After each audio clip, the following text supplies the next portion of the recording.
Good morning. I'm Bill Graham. I'm the Vice Chair of the NGO Committee for Education, Learning, and Literacy at the UN and the President of the Rotary Dare to be Great Global E-Club.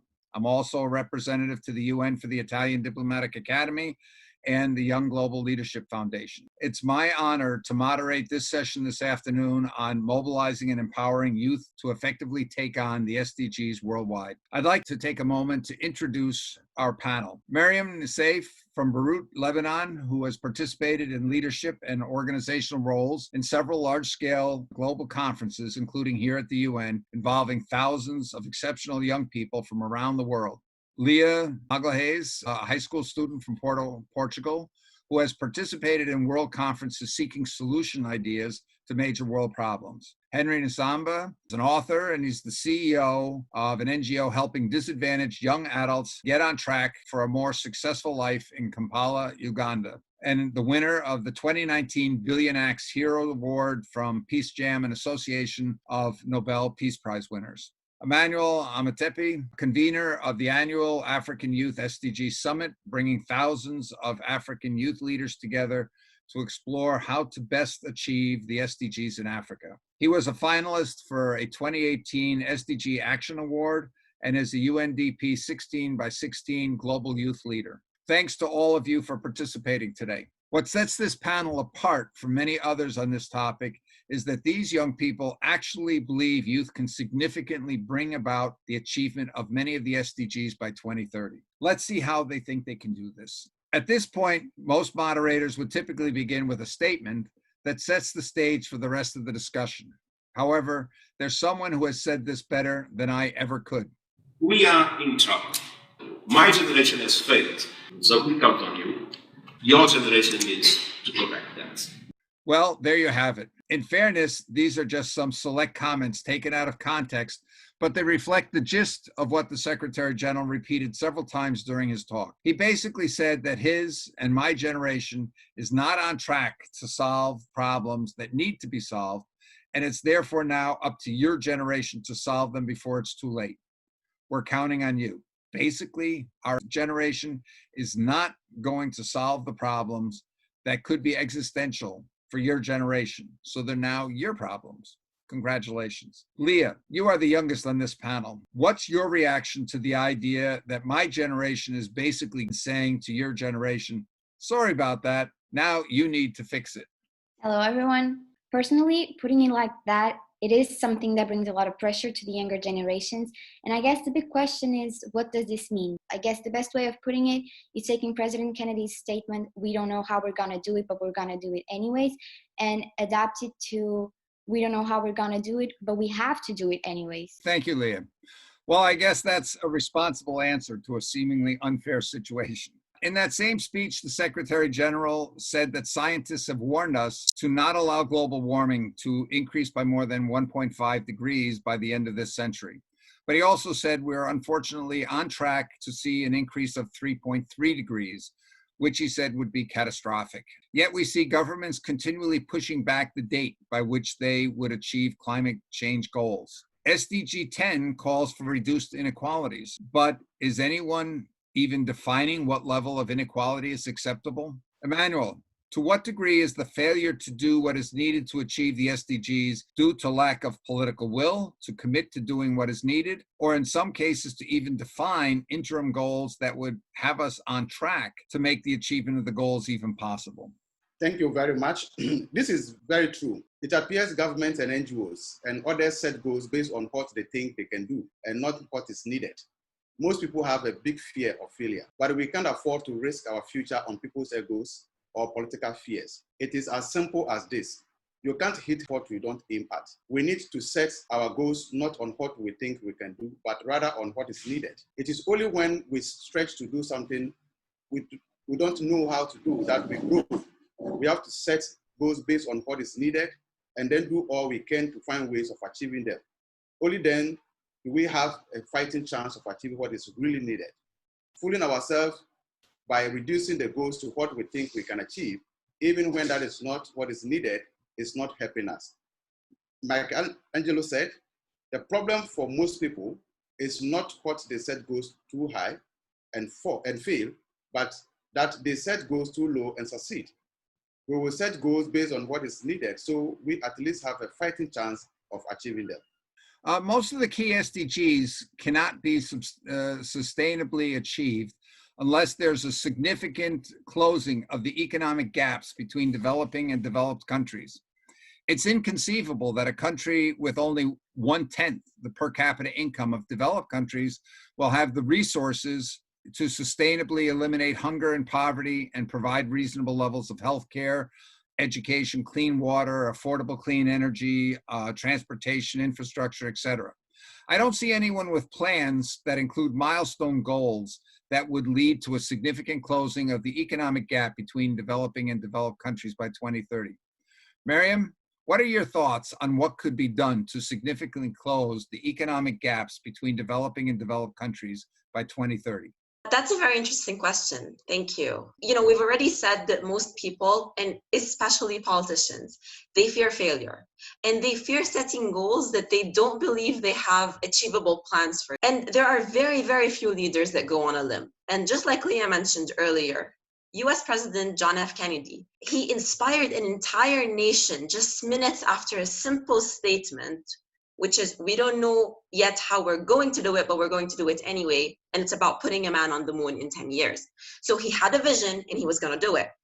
And like we said, the number one thing is that we need a goal and we need to define that goal. But right now, that goal is to find ways to accomplish all of the other goals. And that means that we have to state the actual goals that are needed and then state the sub-goals to find ways in which we can achieve the needed results. It's very cyclic and it's all over the place, but that's what we need. I'm going to go even further and ask you to remember the words of Nobel Peace Prize winner and the former president of Liberia, Ellen Johnson Sirleaf. The size of your dreams should always exceed your current capacity to achieve them. And like we said previously, it's only when we strive to reach beyond what we know how to do, that is when we grow. And that's, I think, what will inspire and mobilize our people, and the youth in particular, to focus on the real goal of the movement in the moment. And that is to come up with bigger and better and greater ideas to solve the biggest problems of our time.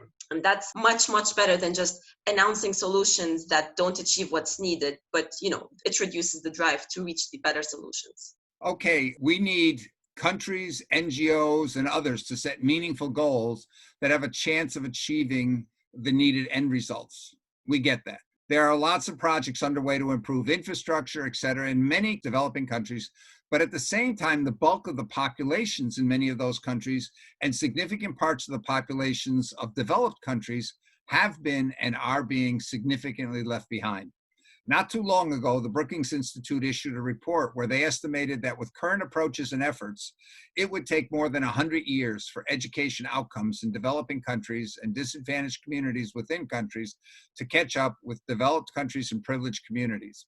Henry, can countries and communities where there are huge gaps in education outcomes hope to close the economic gaps to developed countries and communities within the next 10 years? No, for most countries and communities, economic well-being is dependent on having a population able to offer competitive service to the rest of the world.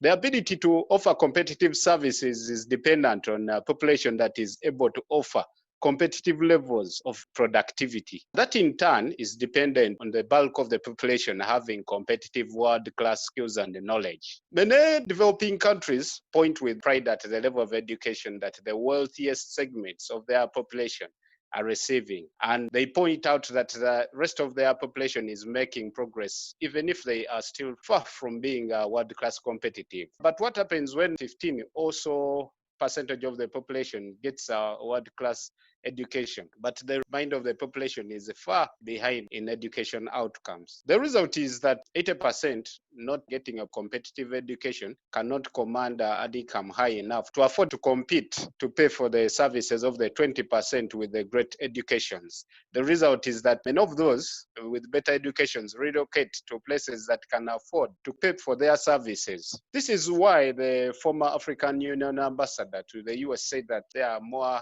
doctors from Ghana in New York City than all of Ghana. The only viable solution is quickly raise the education outcomes for the entire population of developing countries to world-class levels. That is what is needed goal, regardless of what we think we can do. We've said that most people will not act unless they have a compelling goal that they want to see achieved, and also that they can clearly see a path they believe can get them there. You've clarified where you're trying to get to, but people have believed that's where we need to get to for decades. Manuel, is there any believable plan for how developing countries and disadvantaged communities can significantly close that education gap in just 10 years? It starts with getting everyone to accept the fact that the real goal is to close the gap for all people within just a few years. Then we have to get people to believe it is possible. There are countries that not too long ago were poorer than some current developing countries like Ghana and Nigeria that have literacy rates worse than many current developing countries that are not world leaders in education outcome. For example, South Korea, China, and Singapore. So we can say it can be done. And we see that top education outcomes have contributed to those countries becoming innovation leaders in many fields, which has helped fuel their economic success. For example, at the time of independence in 1960, Ghana had a higher per capita income than South Korea. South Korea invested heavily in education. In a little more than one generation, they quadrupled literacy rate from 22% to 87%. And today, they have one of the highest tertiary education rates in the world. In 2018, South Korea's per capita income was almost 9 times higher than that of Ghana. Please note that we are not picking on Ghana as an example of the West developing countries. In fact, Ghana is one of the most successful countries in Sub-Saharan Africa with regards to education. But this just emphasizes the scope of the challenge we face. So we see that some of the recently most successful countries with regard to economic growth are the same countries that have been doing the best in educating the bulk of their populations. But you still haven't shown there's a believable path to closing the education gap in developing countries and disadvantaged communities in the next 10 years. Miriam, do you want to say something about how these gaps could be significantly closed in the next 10 years? Yeah, definitely. Just going back to the question that I answered earlier regarding closing the gaps and how we should define the sub-goals for these gaps. And I think this is where I'm going to go with this answer.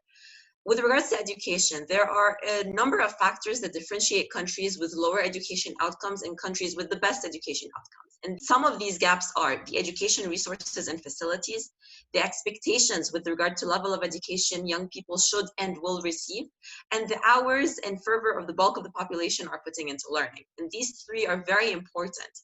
Now, with the exception of some higher level technical subjects, we believe that expectations and the hours and fervor put into learning are of greater importance than education resource and facilities. We should also note that the most successful countries with regards to education outcomes did not begin with superior educational resources and facilities, but with getting the young people to strive for a great and a better education. In recent decades, the education community has been uniting around the idea that what learners do in the learning process is of far greater importance than what teachers do, aside, of course, teachers motivating students to learn. We believe that the greatest need in closing the education gap is to get learners to become competitive world-class strivers, aiming for and expecting to achieve a world-class education and settling for nothing less. What would the typical developing country look like in a few years if every young person were a fervent learner, completely dedicated to getting a competitive world-class education? What would happen if they were completely dedicated to becoming a world-class engineer, scientist, entrepreneur, electrician, plumber, or nurse? Regardless of what profession they are aiming for, our strategy is to get every young person to become a competitive striver to get a world-class education that includes mastery of key 21st century skills, ideally with a global citizen mindset. And that's our what's needed goal with regards to education. Wow, that's a very clear sub-goal. But how do you propose to achieve it? Leah, what are your thoughts on this? First, we should always be striving to improve our strategies and plans for achieving the goals. The how is flexible, but the goals are not. Having said that, we've identified a number of initiatives aimed at motivating and mobilizing large shares of the world youth population. We have literacy initiatives with great incentives aimed at getting tens and perhaps hundreds of millions participating in reading campaigns. We have initiatives aimed at closing gaps related to mastery of key foundation skills such as maths by age 10 in underperforming communities and countries. We have initiatives aimed at getting tens of millions of young people participating in activities that will earn them the honor of being declared global citizen heroes for having dramatically changed the lives of millions of the world's poorest children. We have initiatives to influence the music industry to have songs about Vision 2030, the world that could be if all the SDGs were accomplished, the most listened to songs in the world. We have initiatives to get very large numbers of secondary and post-secondary students striving to master key 21st century skills so that they can earn great honors for contributions to significantly bettering the world. All of these initiatives have a few things in common. They are all aimed at mobilizing the masses. They're all aimed at getting young people to develop key 21st century skills and, above all, confidence in their ability to make truly significant differences. They're all aimed at getting young people to strive to make the world a better place. And they're aimed at getting young people to set goals based on what is needed and not what they think that they can do or what is possible. And they're aimed at getting young people to see failure as just a stepping stone on the way to improvement and ultimate success. Great strategy, but what makes you think you can do it, especially the part about mobilizing the world student body? Henry? As far as mass influencing people, we agree this isn't what most NGOs and others do. While most NGOs are focused on the delivery of services or what they do, we are focused on influencing the masses to bring about desired changes in both attitudes and results by getting the masses to make the needed changes, because we recognize that many of the world's problems are actually related to people's behavior. We have a saying, some people use their hands to help a few, others mobilize others to help very many. There are many hundreds of thousands of local efforts taking place around the world to bring improvement, and many of them are successful. Why then do we see so little movement in the aggregate global needle with regard to many of the SDGs? The head of the OECD Peace Assessment reported last year that there had been no significant improvement in the global education outcomes in the past 10 years.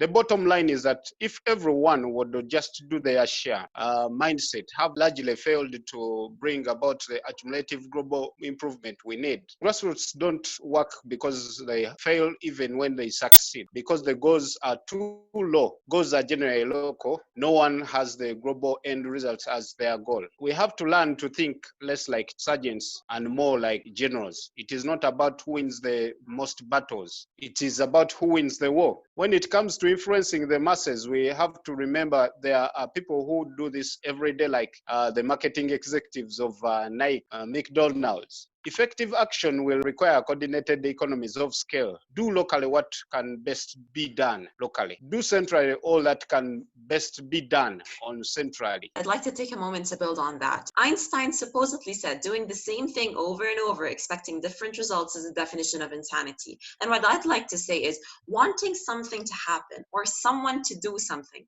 and not planning to cause it to happen is a definition of wishful thinking. So let's avoid wishful thinking. Remember, we don't have to know all the answers. We only have to be committed to doing it anyway. And we have to be committed to not let failure or any other obstacle deter us.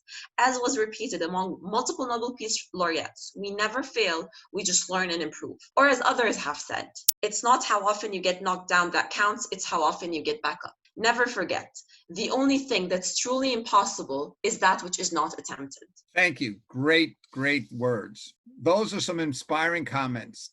I believe you actually have a formula that could result in widespread engagement of the masses and bring about massive change in the world. Anything else you would like to say to the audience? I would like to add that we need the best and most passionate brains working on developing and continually improving the best ideas for solving major world problems. Thank you. You have to believe, and as we said, you can't achieve what you don't aim for. And also, there is little value in aiming for and achieving goals that don't achieve what is really needed. But most importantly, if you believe you can bring the needed change and would like to be a part of making it happen, please join us. If you'd like to know more, please contact us at the address on your screen. Dare to Dare to be great. Thank you.